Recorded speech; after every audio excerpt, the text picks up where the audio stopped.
मरहूम सहाफ़ी का कत्ल टारगेटेड केस है। कीनिया पुलिस ने मुल्जिमान की मदद की। वफाकी वज़ीर दाखिला ने मुल्जिमान के नाम भी बता दिए।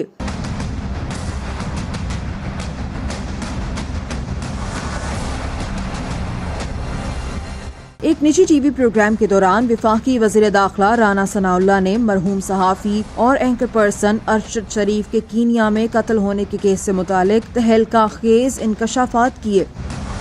राना सनाउल्लाह का कहना था कि अरशद शरीफ का जिस जगह कत्ल हुआ वहां नाका नहीं लगा हुआ था। उस रोज उस मकाम से पूरे दिन में सिर्फ 3 गाड़ियां गुजरी। वफाकी वज़ीर दाखिला ने कहा कि गालिबन वकार और खुरम ने कीनियन पुलिस के साथ मिलकर अरशद शरीफ के कत्ल का प्लान बनाया। वकार और खुरम इस वाक़े से अलहदा नहीं। राना सनाउल्लाह ने कहा कि वकार और खुरम अपने फोन का डेटा देने से इनकार कर रहे हैं। दूसरी जानिब कीनिया की पुलिस भी वाक़े की मजीद इन्वेस्टिगेशन से इनकार कर रही है, जिसके पेश नज़र वकार और खुरम की पुलिस से मिली भगत सामने आ रही है। वज़ीर दाखिला ने कहा कि मालूम करवा रहे हैं कि अरशद शरीफ को दुबई से कीनिया ही क्यों भिजवाया गया।